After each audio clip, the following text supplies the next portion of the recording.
Donald Trump unloaded on the media last night for their reporting of the Arizona audit commissioned by Republicans, which found no hard evidence of substantial fraud, and in fact awarded Joe Biden 99 more votes and Trump 261 fewer votes. But the former president doesn't see it that way.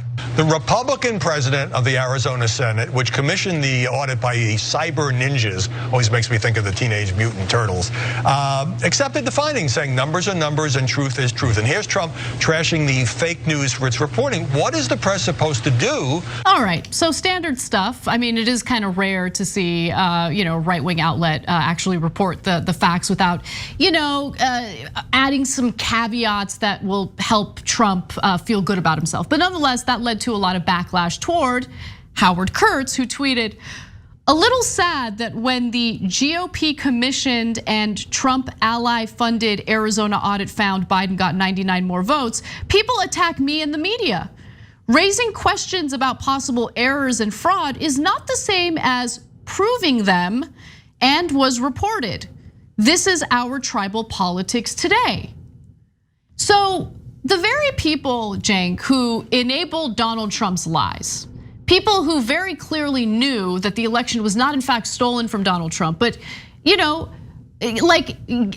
provided validity to Trump's lies, provided validity to clowns like Sidney Powell and Rudy Giuliani. Now they're turning around and crying once they report the truth to their audience, when they're the ones who enabled their audience in the first place. Do you think Joe Biden is a socialist? Yes. How would you define socialism? I define socialism when you bring down your own country, your own race, because he's not black. And what does that mean? Bringing him down to black people? Is that what you're saying? No, he's saying that the white people, he doesn't look at himself in the mirror. So that's what I look at. Hey, you talk about the white people and look at you. Well, he actually, you know, I don't like him. I'll tell you exactly why I don't like him.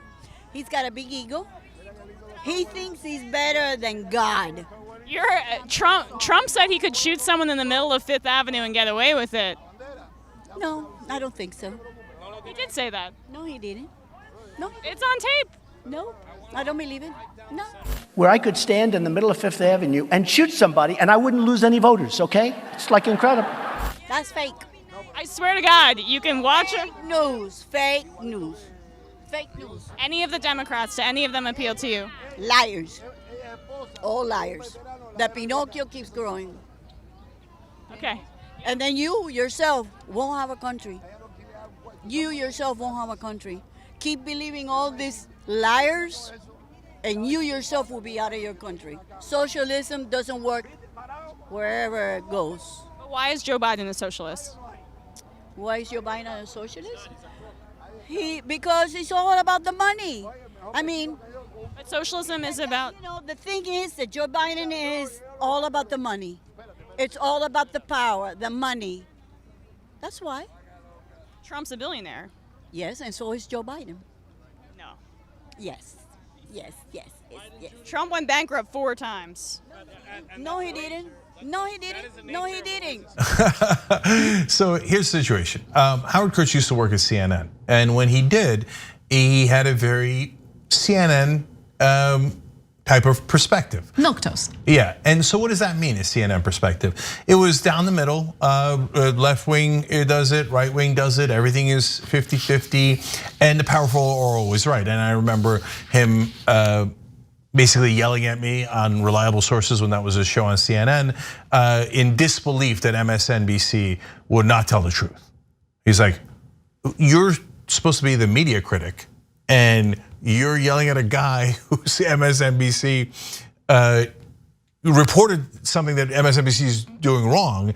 And so, but that's long under the bridge. Who cares about that, right? But my point there is he was like right down the middle, corporate media, got it, okay. Then he goes to Fox News and his slant, and we've shown you many clips here of Howard Kurtz on Fox. All of a sudden is a right-wing perspective. It almost sounds like and looks like you're just doing whatever they tell you to do based on whoever's paying you. And by the way, paying you a lot of money, right? So, hey, Burgundy will read anything in the prompter. That's why I called them news actors and not news anchors. Which one was the real Howard Kurtz, the one at CNN or the one at Fox News? I don't know. My guess is neither. If you put him on MSNBC, all of a sudden he'll sound a little left wing. Although not much, it's MSNBC. So now, coming back to this story, he's shocked and chagrined to find out that there's gambling in this establishment. He's like, oh, Fox News, our audience is nuts? Yeah. Huh? I didn't know that, right? Oh, they don't like reporters. That's news to me. They don't like facts. Yes, Howard, they do not like facts. And how did they get that way, Howard? Your employers. Totally. They're the ones who hired Hannity and Carlson and O'Reilly and Ingram and all of them to lie 24/7. Oh my God. Oh, Trump's definitely gonna win. Trump's got this locked up. There's no question. The only way he doesn't win is fraud. That's the only way. That's the only way. Oh, he didn't win. Fraud. But you guys lost 60 cases in a row. Okay. Right. No, I don't know. Really? Did Fox explain over and over again? 60 cases. Here's a Trump-appointed lawyer, judge saying you have no evidence. No, instead, Fox, at a bare minimum, implied 1,000, 2,000 times over that the election was actually stolen. That's why they're getting sued. Right. But Howard Kurtz, the newsman, finds out today that the Fox News audience might not like journalism, and that his own network might have been lying to that audience, and now that audience is angry and doesn't trust anybody. You're a newsman, Howard, and you just discovered that. Yeah, I mean, look, outlets, especially outlets that purport to do journalism, are not supposed to serve as copium dens for various political tribes, right? By the way, I mean, you see this play out in so many different areas of the media. It's not just corporate-backed media like Fox News. Like, you see it kind of play out with various like independent people who make money off Patreon, for instance, right? I see it happen all the time, where they get rewarded by an audience if they stick to a certain narrative, but once they deviate from that narrative, the audience punishes them. And the fact of the matter is, like, your job is to just tell the audience what the truth is. Like, you can't change the facts of a story. The facts are the facts.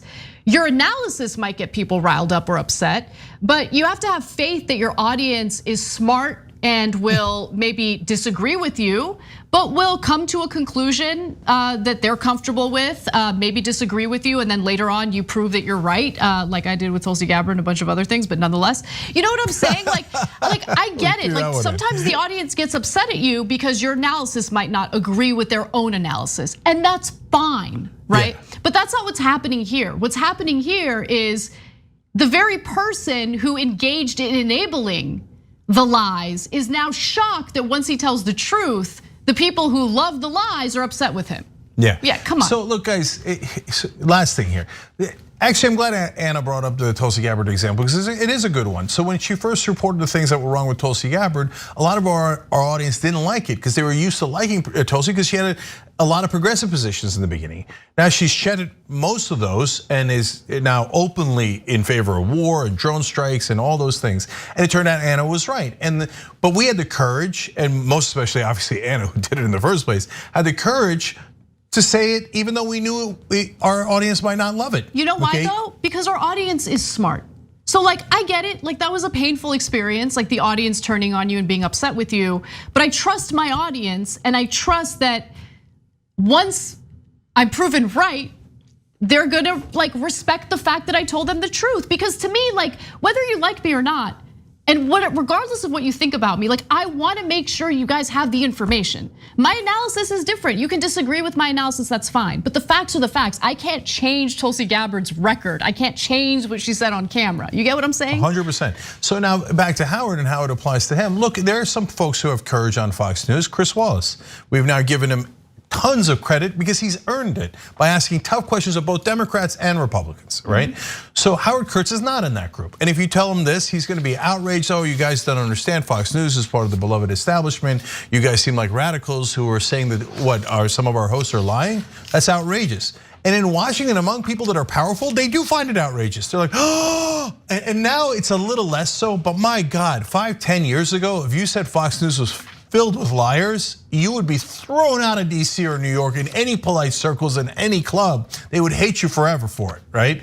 And that's the time that Kurtz is used to. So now when we challenge him and say, duh, everybody in the country knows Fox News is lying about this issue, and you just discovered it. In the past, they would have bullied us and steamrolled us with corporate media. Now, the internet's too strong. Howard, you're embarrassing, and everyone knows it.